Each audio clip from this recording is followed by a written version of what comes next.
Yá'át'ééh, my relatives. Good morning. This is Mark Charles. It is Thursday, June 30th, and I'm sitting down with my second cup of coffee, and I'm looking forward to the conversation we're going to have this morning with someone I just met about a month ago. His name is David Hayward, known online as the Naked Pastor. But before we get into that, there's a few things I want to discuss and just start off with. And first, I want to just acknowledge that I'm speaking to you from what's now called Washington, D.C. And these are the traditional lands of the Piscataway. So I want to honor the Piscataway as the host people of these lands. I want to thank them for their stewardship of them. And I want to just state how humbled I am to be living on these lands today. I want to highlight two things going on in Indian country right now. The first is something I was reminded of this morning. I was actually out in front of my house and I was moving my car so it wouldn't be towed away from the street sweeping. And there was someone in front of the house just renting a scooter. They have these scooters all over the streets here in DC, and they're renting a scooter, and her and her child. And I said, good morning. And she said, good morning. And then asked if I was native. And it turns out she's Cree, actually from Canada. And she's here. She lives here in DC. And she is a part of the cast of this event that is going on this week at the Kennedy Center. I'm actually going to share this link. I saw this online a few days ago, and I forgot that it was starting this weekend. But it's called We the People Before. And they have events going on today, tomorrow, and Saturday. And it's Native peoples presenting our stories. And so I highly recommend it. Some of these events are actually going to happen online, I think, and so you can watch them online. And other places, if you're in the DC area, I encourage you to check out what's going on at the Kennedy Center this weekend, because it's going to be some really good presentations that are happening. The second thing I want to mention, and I do not have time to go into all of this right now, but once again, the Supreme Court has issued a more historic ruling. And they had another case that they were hearing this year, and it was basically kind of relooking at the McGirt versus Oklahoma that was decided back in 2020. If you remember, that's the case that basically said, for judicial purposes, all of eastern Oklahoma is reservation land, and therefore any crimes committed by Native peoples against Native peoples on those lands need to be tried in federal court instead of in state court. And apparently Oklahoma put another trial through the system and got to the Supreme Court. And that opinion was released yesterday. I have not read the opinion, but I've seen some of the headlines, and I've seen a lot of the talk going on around Indian country. Indian Country Today said that this new case limits the historic McGirt ruling. And then Native News Online had an article about it. And let me share that one with you too, where it says this rules that the states have concurrent jurisdiction in Indian country. From the summaries I've been able to look at, it appears that what the court is saying is that states have a level of sovereignty over their lands, and Indian country reservations are a part of states. Therefore, that gives states jurisdiction over reservations. And I haven't read the opinion yet, but yeah, it looks like another case of the U.S. finding ways to break their treaties, finding their way to diminish any sense of sovereignty or self-governance of Native nations, and finding ways to, just diminish our identity here in this country. So if not tomorrow, over the weekend, I will read this opinion. And at some point, I'm going to have a conversation about it. So I just wanted to highlight those things and let you know that what's going on, and I'm very aware of them, and I want to be having some conversations about them. I see we have some people online. Tammy, Yá'át'ééh, good morning. Thanks for joining. Archie Bird, thanks. Phil Fox, always good to see you, Phil. Thanks for joining. Steve, good morning. Yá'át'ééh, Shantina, Yá'át'ééh, Bennett, good morning. Thanks for joining. Mary, hey, good to see you, Mary. Thanks for joining from Arizona. Holly, thanks for joining. I'm so glad everybody's here. Tammy, I'm so glad you're here. It's good to have everybody here. I'm very excited to introduce my next guest.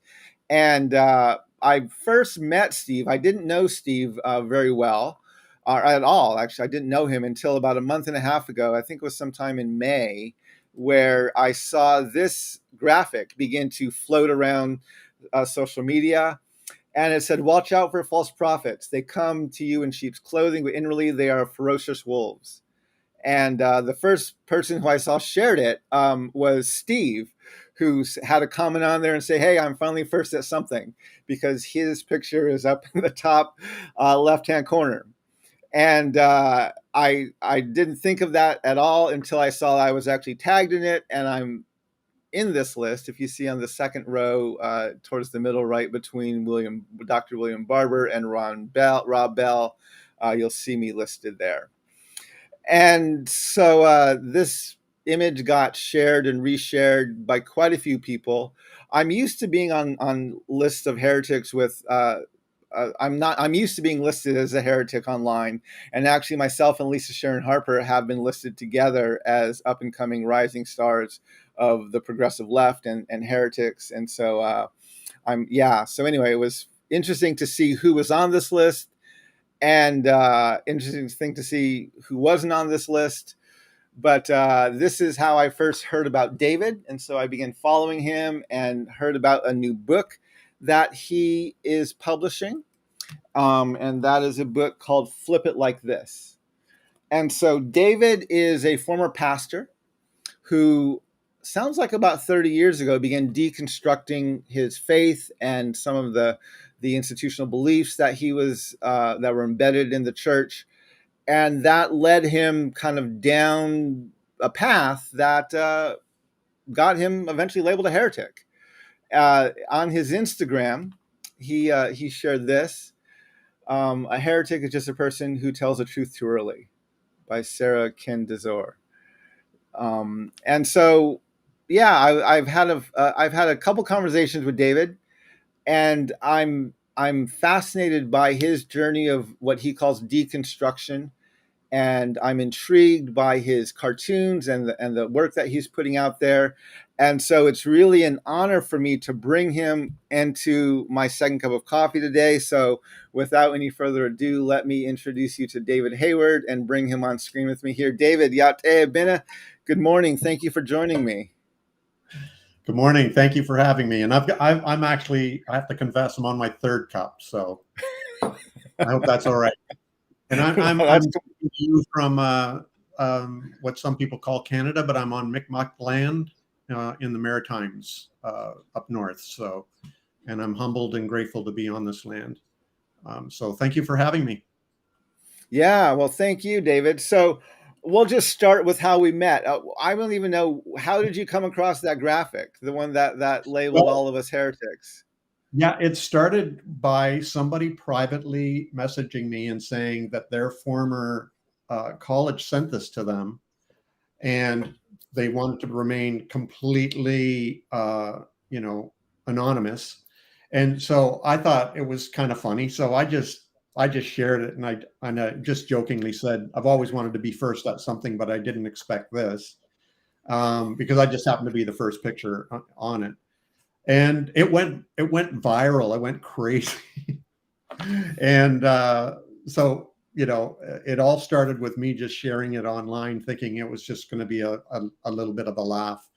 And yeah, so it's actually being expanded and changed. People are changing pictures and adding pictures and of different people. So yeah, I didn't realize it was going to become such a thing. But I've been called heretic many times, but and I was kind of surprised, as you were, that I was added onto a list of some people that I didn't know, and that I found it strange that I might be compared to some of them, and so on. So anyway, it was interesting.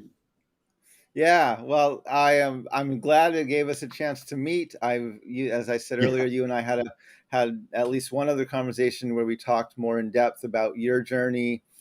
And Hmm. I think one of the things that really struck me as I looked through your social media, as I read through your book, is you talk about being on a journey of deconstruction.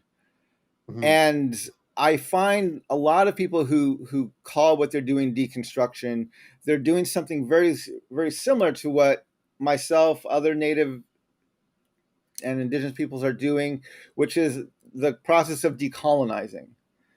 Hmm. And so I've been on a journey of trying to decolonize my faith for the past probably 25 years. Hmm. I tell people I was raised a white evangelical, and my grandparents were converted in the boarding school. They were taught our culture and language were bad, and so they didn't teach it to my father. And so I was raised in this very white evangelical world. um, and Hmm. since college and then post college, I've been very actively trying to decolonize my faith and asking questions Hmm. like, what does it mean to follow Jesus and still be Native? Hmm. How do you see your journey of deconstruction? Like, if you could describe that, and what have been some of the key points along that journey for you? Okay, so back in 2008, I was a vineyard pastor at the time. Vineyard is like a denomination, and I was pastoring a church, and we were invited. Pastors were invited to a weekend workshop on hermeneutics, how to interpret the Bible, and we were given a list of books to read in preparation, and some of them were about the philosophical school of deconstruction. So after I was reading these books that were intended to turn me off of deconstruction, it actually woke something up in me, and I appreciate that whole school of thought of deconstruction where you question everything, especially the text and so on. That that did the author say what he intended? Can we read a text as objective truth without our own biases and opinions and so on getting in the way, et cetera, et cetera. And so I actually started using that word deconstruction to describe my experience at that time of questioning everything about my faith, including, or the faith rather, including the inspiration of scripture, including the exclusivity of Christianity, the supremacy of the church, all these things. I was questioning, and being a pastor at the same time, it was a little bit of a struggle for me to work through that process while uh, you know pastoring a congregation. But they were gracious with me. We were gracious with one another. We were sort of traveling together, and so what it came down to, one of the major contributors to my deconstruction was I knew so many different people from so many different traditions and beliefs, non-beliefs, who were better people than I. And I could not make sense of, what I'd been taught on the one hand about the exclusivity of Christianity and the necessity and supremacy of the church, et cetera.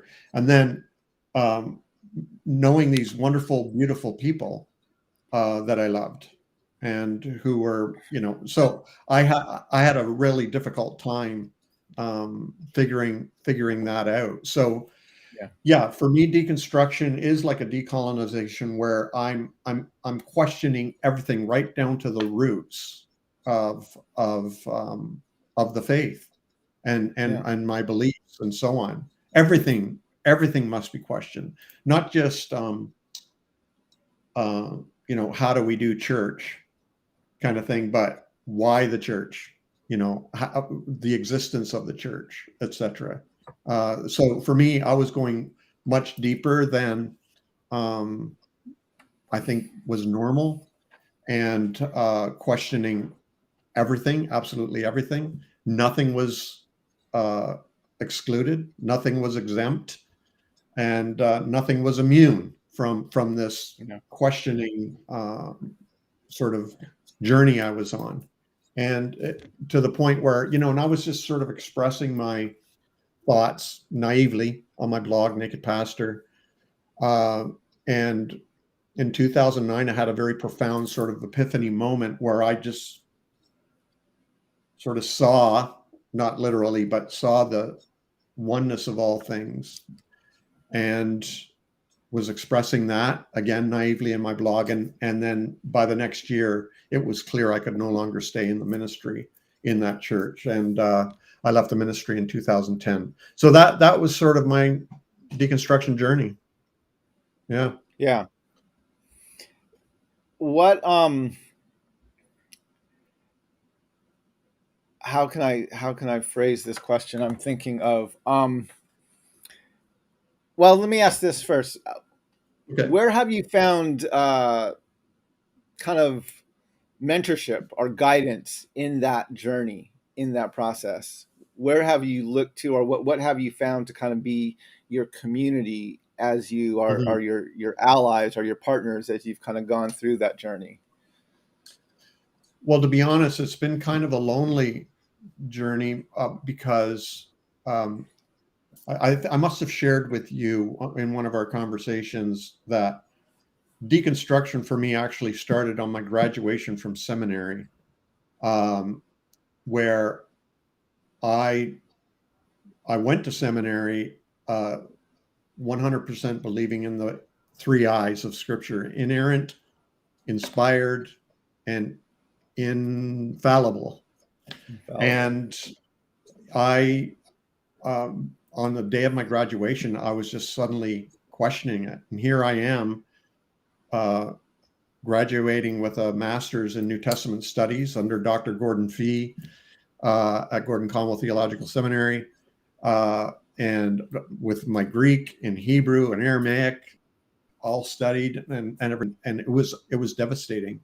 But so right away I kind of felt, even though I was a part of the church and in ministry and so on, ordained, I was ordained Presbyterian and so on, I was going through this inner struggle that I couldn't really find anybody who could mentor me through that, except at one point I found a spiritual director who happened to be a Roman Catholic nun who lived in a monastery.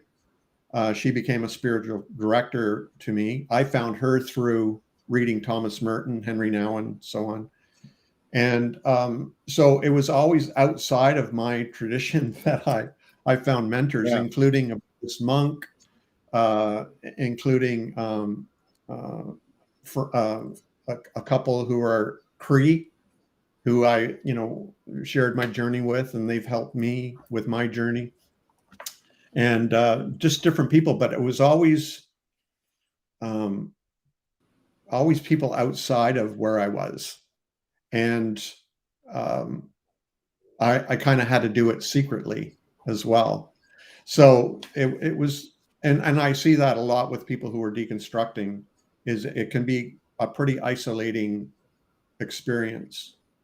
Yeah. And a lot of people experience, separation from community and so on. That's one of the biggest difficulties, I think, of deconstruction.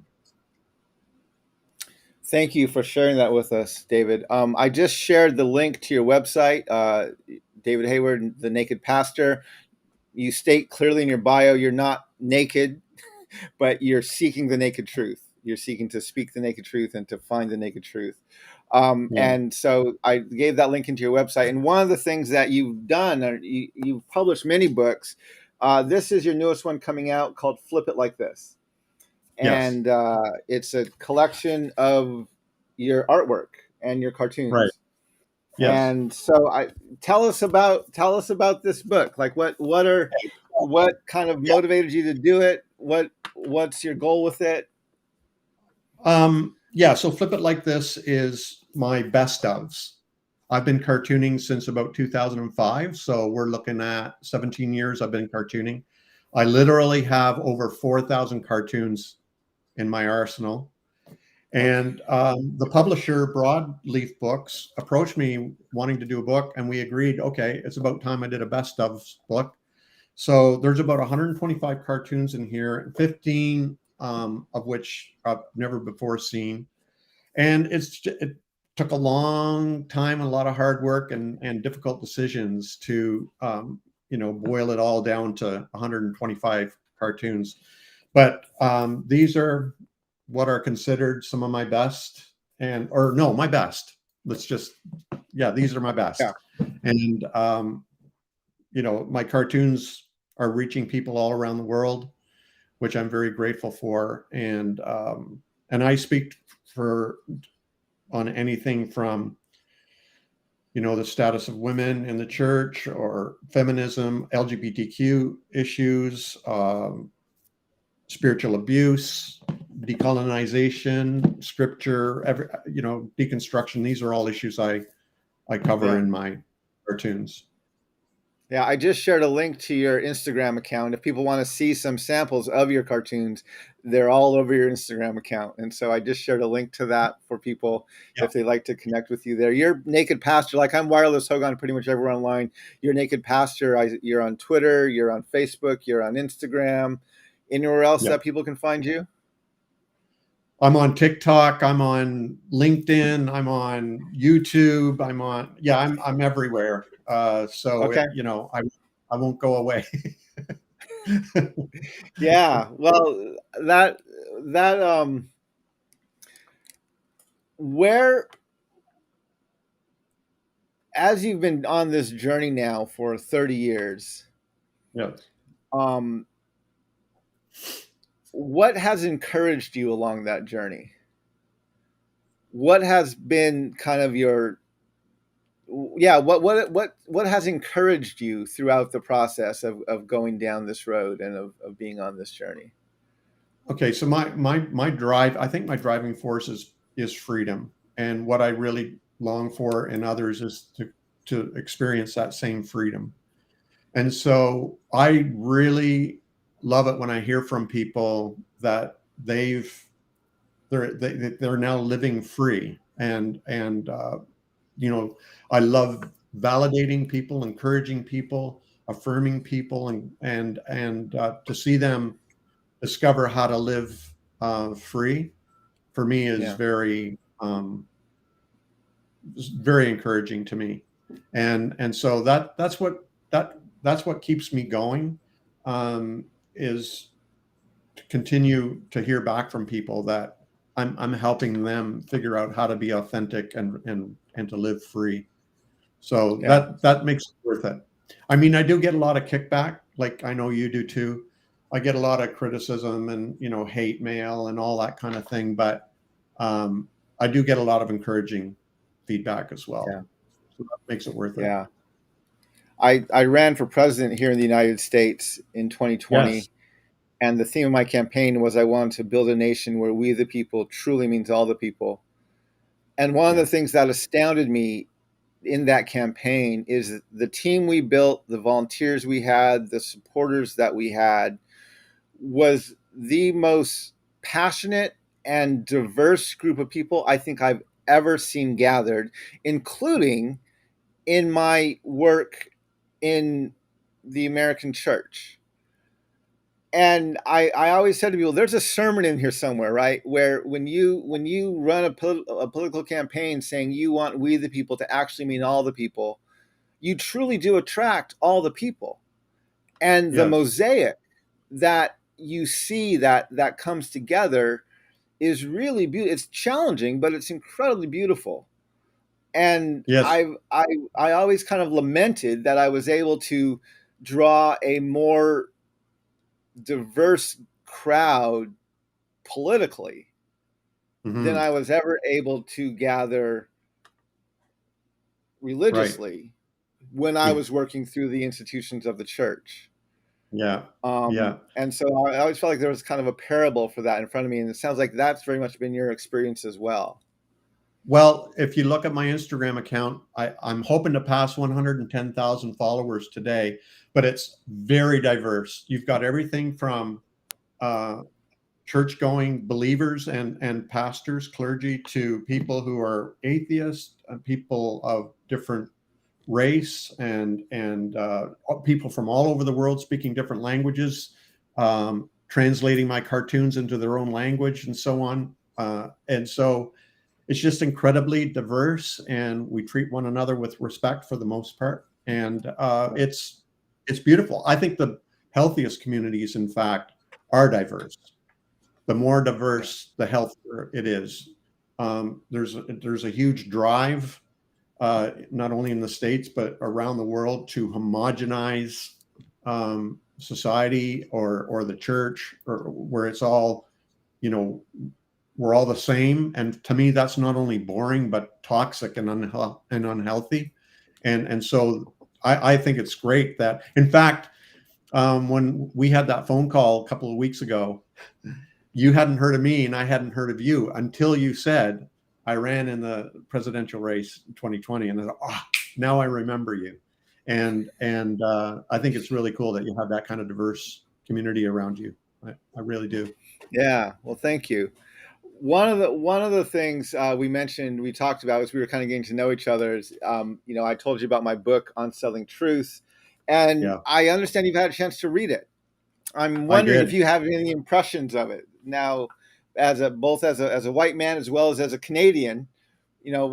As you read through on selling truth, what thoughts do you have, or what kind of struck you about that book? Well, what I really appreciated about the book is I love the approach that you take of really questioning all the way down to the foundations of, the USA, and the same thing could apply to Canada and so on, where it's not enough to just do sort of surface tweaking or rearranging the furniture. The whole house needs to be rebuilt, or torn down at least, and get right down to the foundations. And so I always appreciate that kind of approach to any problem, rather than band-aiding, the issues and the problems, or the whatever. I think to get to the root of what's wrong, and try to cure the illness. For me, that is real deconstruction, and real decolonizing is going for that root. So that I really appreciated that approach. That being said, it's also painful to read that, because everybody's going to be affected. It's where do we go from here kind of a thing.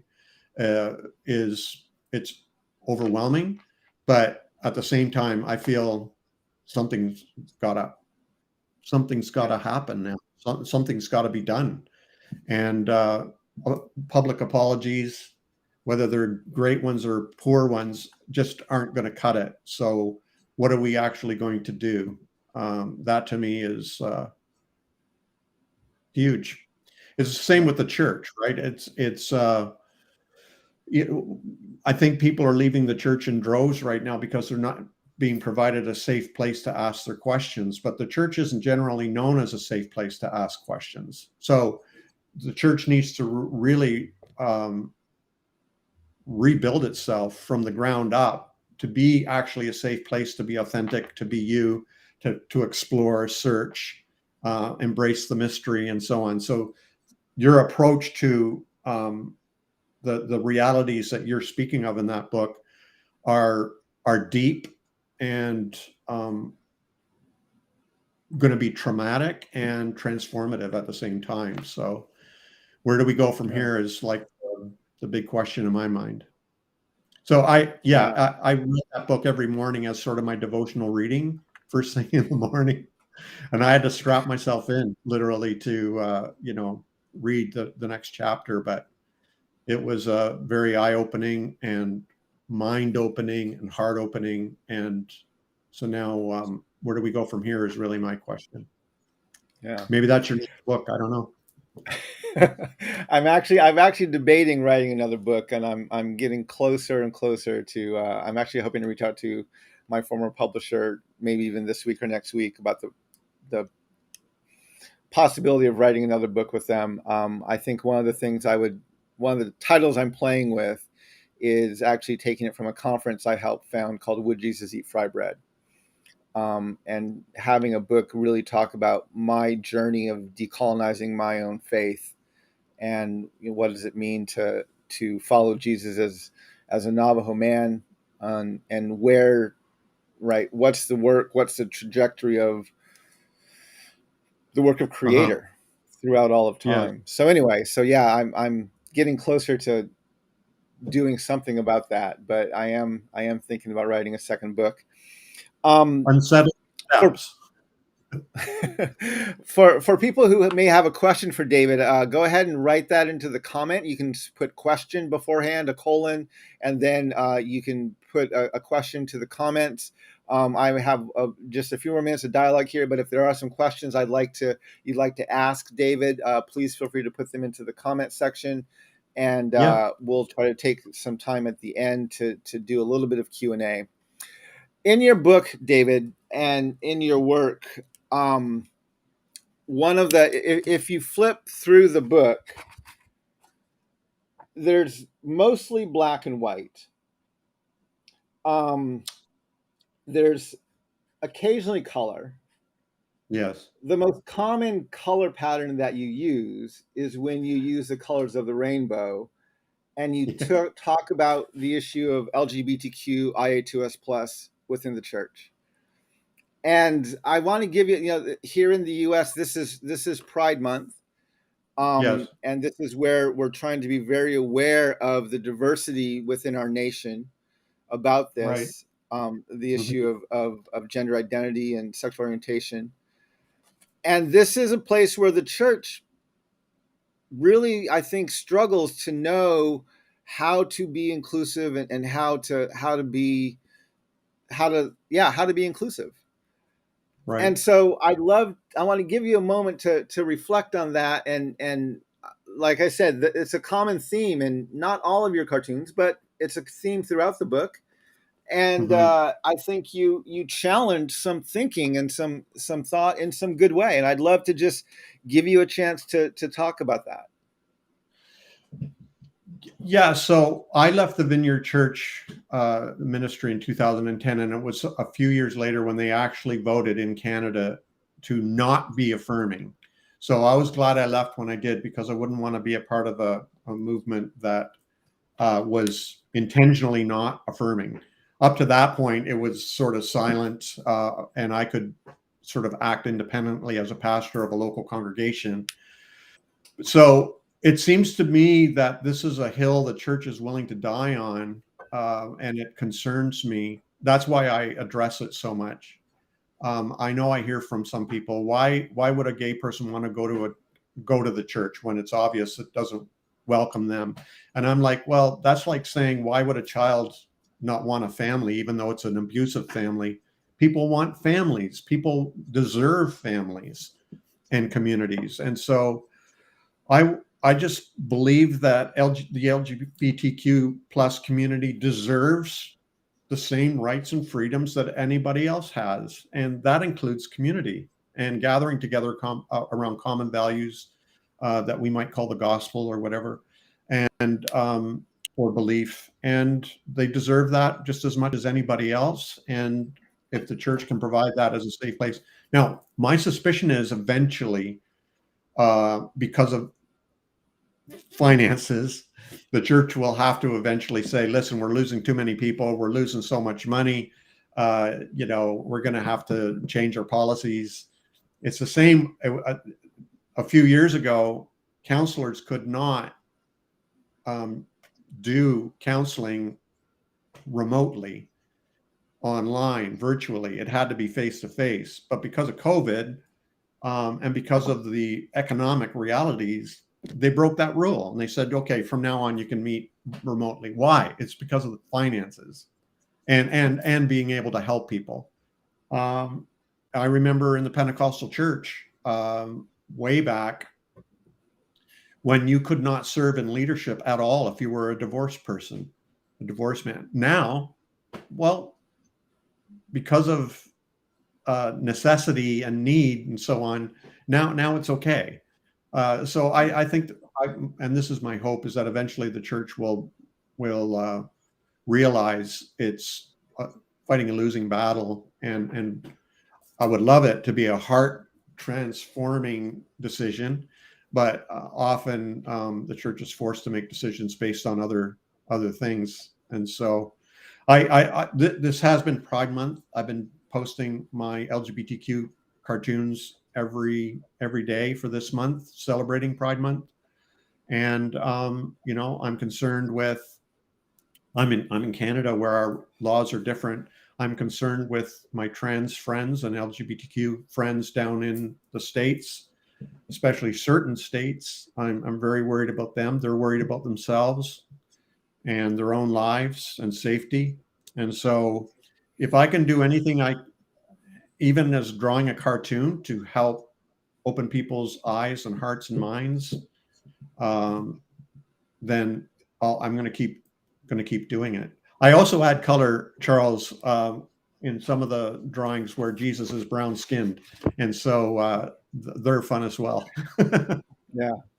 Yeah, you use color sparingly throughout your comics, so it seems like you're making a point or a message when you do choose to put color into your cartoons. That's right.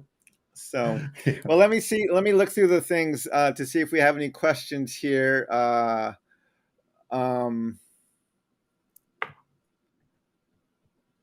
I'm trying to find out. I don't see any. I see questions for myself, but let's talk about anything coming out of your book. Yeah, any questions, feel free to ask me anything. I'm pretty open. Here's someone who said, I think I've seen you post on the Naked Pastor before. Not sure if you're familiar. Yeah. So, that was just someone making a comment in the thing.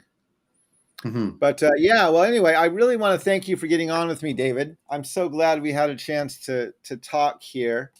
Yeah, me It too. sounds like there's a lot of people who appreciate your work and your cartoons, and the message that you're trying to bring out. And I'm grateful that we were put together on this graphic a couple months ago, and that allowed us to make an introduction and to get to know each other. So thank you for sharing that. I did find it striking that almost all of the shares I saw of this graphic were people who were saying they were honored or humbled to be on that graphic, and listing names of people they thought who also deserve the honor of being labeled a heretic by the mainstream church. And so, it was a very unique way to meet, but I'm glad it allowed us to have some conversation together. And I'm really grateful that you could join me on this second cup of coffee today. Is there anything that you'd like to end with? Any idea or any thoughts that you want to share kind of to close out here? I'm just seeing some comments, and thank you very much for following and getting the book. Look, I'm an artist. I'm throwing out images and words because I want to provoke people to be authentic and to be free and to think for themselves. I don't want people to follow me to believe what I believe. People have a hard time knowing what I believe because I don't promote what I believe. What I am promoting is you have the right to make your own conclusions and to do your own searching and so on. And if my art helps you to do that and provokes thought in you, then that it served its purpose. So I'm really glad to be on your show. Thanks so much, Mark. And it's been really good meeting you. And your book was, a definite huge experience for me. And I'm going to be sharing it online. But thanks. And to all your followers and listeners here, thanks for listening. Yeah, well, thank you, David. I just put the link in again. When does the book come out? July 21st, I think. But you can pre-order now. Pre-order it on like Amazon or something like that? Amazon, Barnes and Nobles, Indie Books, and your local bookstore will order it in for you as well. Okay. Well, thank you, David, very much. And I just want to remind people, I started this about maybe the end of the first week of June. And in response to the horrific shooting that happened in Uvalde, Texas, a few weeks ago, I made an announcement that for every copy of Unsettling Truths that's sold on my website through the end of the month, I would donate $5 to help the families of the victims of that shooting. So today is the last day in June. So if you have not bought my book yet, or if you have friends or family members you'd like to buy a copy for, today's a great day to buy it, because for every copy that I sell, I will donate $5. We've already sold, I believe, 20 or 21 copies of my book in the past 3 weeks. And so I believe I have about $105 now set aside to make a donation. We did something very similar with the families of the victims in Buffalo back in May, and we were able to donate. It was well over $100 as well to the families in Buffalo. It might even been $200. And so, yeah. So if you would like to get a copy of my book and like to see some of that money be used to make a difference through the end of the day today, every copy of Unselling Truths that sells on my website for the past 3 weeks, I will donate $5 to help give aid to the families of the victims of the shooting in Uvalde, Texas. And then just one other thing I wanted to share with you. I am on Patreon. And if you like the work that we're doing here and the conversations we're trying to share, I highly encourage you to subscribe to my work on Patreon, as it's one of the ways that I'm trying to raise some or get some money to help invest back into this platform, to be able to have more guests like David and people who just have a robust platform that people can come and talk about their work and have good conversation. And so if you would like to join me on Patreon, you can find me on Wireless Hogan, and I just put the link there. So David, thank you so much for joining. All of my relatives, Yá'át'ééh, thank you for joining me today. Goodbye. May you walk from in beauty. Yes, Yep. Go ahead, David. Sorry. Goodbye from Mi'kmaq land. Yes. May we walk in beauty, and may we all learn how to walk in beauty together. Yá'át'ééh, my relatives. Hakonat.